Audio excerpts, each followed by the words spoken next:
이 책은 오랫동안 SNS에서 책 읽어주는 남자라는 채널을 운영해온 전승환 작가님이 책 속에 좋은 인생 문장들만 건져 올린 에기스입니다.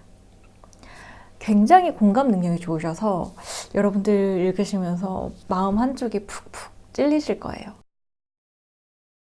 안녕하세요, 찌라이입니다. 2020년 첫 책은 새해 계획을 세우기 좋은 자기계발서를 소개하고 싶었거든요. 근데 그런 책들이 굉장히 안 읽히는 거예요. 사실 제 올해 계획은 나무늘보가 되기거든요. 늘 바쁘게 살면서 많은 것을 놓치고 또 진짜 중요한 일은 하지 못하고 책 읽지라도 그런 것들이 굉장히 아쉬웠고, 그러다 보니까 좀 천천히 느리게 집중하면서 살고 싶다는 생각을 많이 하게 되는 것 같아요. 근데 여러분 혹시 이 영상을 보면서 제 2019년 초에도 그런 말 했었는데 친구가 나무늘보로 사는 것도 타고나야 된다라는 얘기를 하더라고요. 과연 저는 2020년에는 나무늘보로 살 수 있을까요?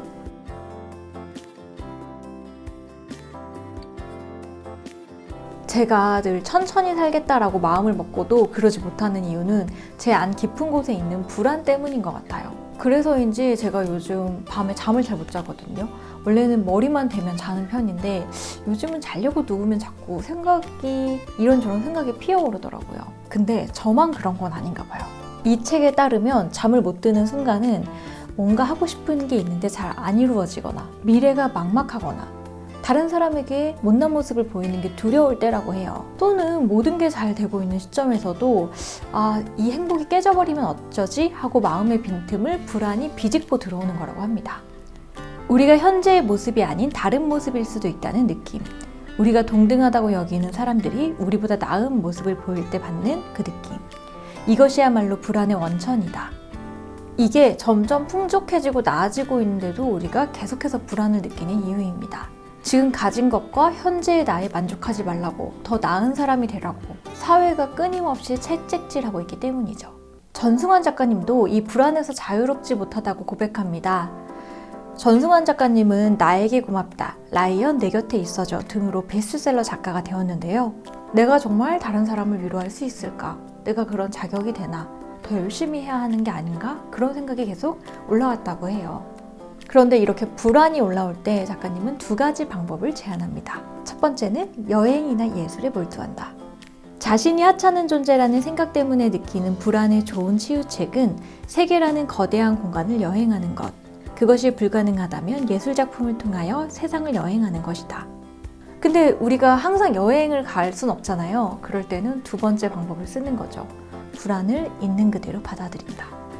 마음속 깊은 곳에 동요가 없거나 압박이나 부조화, 불안을 품지 않은 사람은 없다. 불안은 자유의 가능성이다.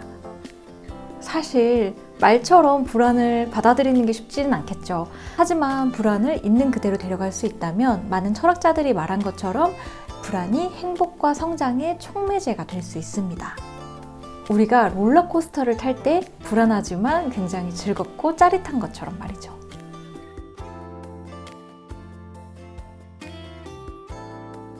힘내라, 열심히 살아라 라고 격려하는 소리만 넘치는 세상.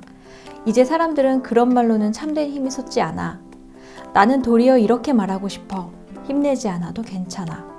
너무 힘을 내려고 애쓰는 바람에 네가 엉뚱한 길, 잘못된 세계로 빠져드는 것만 같아. 굳이 힘을 내지 않아도 된다고 생각하면 마음이 편해지잖니? 힘을 내지 않아도 좋아. 자기 속도에 맞춰 그저 한 발 한 발 나아가면 되는 거야.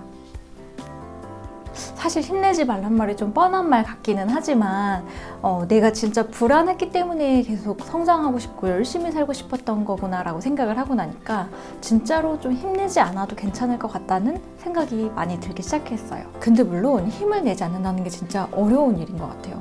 좀 연습이 필요한 일인 것 같은데요.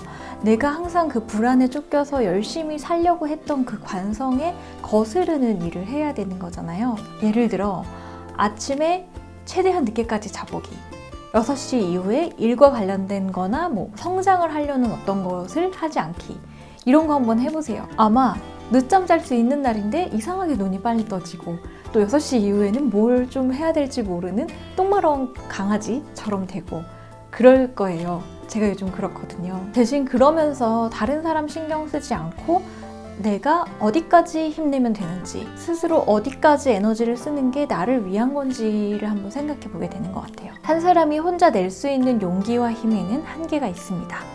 최선에도 한계가 있는 거죠. 다른 사람의 최선을 기준으로 나의 최선을 재단해서는 안 됩니다.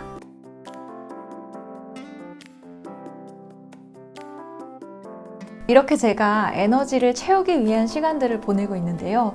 다른 건 안 해도 꾸준히 열심히 하고 있는 게 한 가지 있습니다. 바로 명상인데요. 주말에는 와리네라는 명상 프로그램에 참여하기도 하고요. 또 아침하고 밤에 침대에 누운 채로 그 명상 오디오를 들으면서 명상을 하고 있어요. 반복되는 하루는 단 한 번도 없다. 2번의 똑같은 밤도 없고 2번의 한결같은 입맞춤도 없다. 이 시를 들어보신 적이 있을 거예요. 명상에서도 한결같이 2번 오지 않는 이 순간의 그 유일무이함을 강조하는데요. 전승환 작가님은 어떤 일을 미루고 싶을 때 이 시를 떠올린대요. 사실 힘내지 말자고 했지만 과연 우리가 힘내지 않고도 무언가를 열심히 하지 않고도 되게 행복하고 벅찬 삶을 영위할 수 있을까? 그런 생각이 들잖아요. 근데 여기에 답이 있는 것 같아요. 그러니까 뭔가를 엄청 힘내서 성취하는 삶이 꼭 아니더라도 지금 이 순간에 가장 최선을 다하는 삶. 엄마 아빠와의 소중한 밥 한 끼에, 그리고 사랑하는 사람과의 눈 맞춤에, 그리고 제가 읽고 있는 이 책에, 또 유튜브로 여러분을 만나는 순간에, 이 모든 순간순간에 집중하면 되지 않나, 그런 생각이 듭니다. 그러려면 달력에 너무 많은 게 있으면 안 되겠더라고요. 하루에 하나의 스케줄 정도만 소화하고 그 무엇을 하든지 온전하게 하는 것, 그리고 지금 이 순간에 집중하는 게 아닐까, 그런 생각을 해봅니다.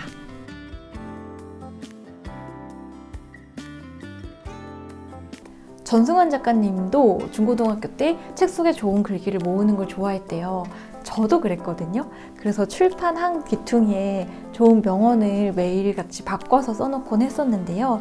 그래서 저는 책 속에 좋은 문장을 수집하는 원센텐스라는 앱도 만들었었죠. 그게 진짜 중고등학교 때 우리가 했던 일은 결국 지금 하는 일로 연결이 되는 것 같아요.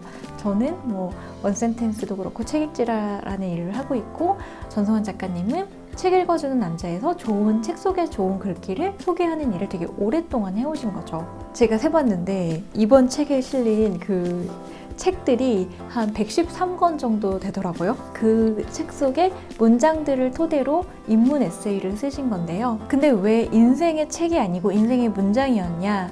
우리가 다독을 해야 한다? 혹은 한 권의 책을 끝까지 읽어야 된다라고 생각하는 사람들도 있는데, 한 권을 읽더라도, 몇 페이지를 읽더라도 거기에서 인생의 문장을 건져 올릴 수 있다면 그것 또한 의미 있는 일이지 않겠냐라는 의미로 인생의 문장을 주제로 책을 쓰게 됐다고 합니다. 전승환 작가님이 책 읽어주는 남자라는 채널을 오래 하셨기 때문에 예전부터 알았고, 또 가끔 보면서 만나왔는데요. 사실 그냥 이렇게 보아도 너무 좋은 분이시지만 책이라는 매체로 읽으면 확실히 누군가의 인품과 성정이 확실하게 느껴지는 것 같아요. 제가 보는 전승환 작가님은 무한히 긍정적이고 항상 누군가를 도와주고 편안하게 해주시는 분이거든요. 제 생각에 전승환 작가님을 가장 잘 표현하는 마지막 문장으로 오늘의 리뷰를 마치겠습니다. 아들아, 아무리 현실이 이러해도 인생은 정말 아름다운 것이란다.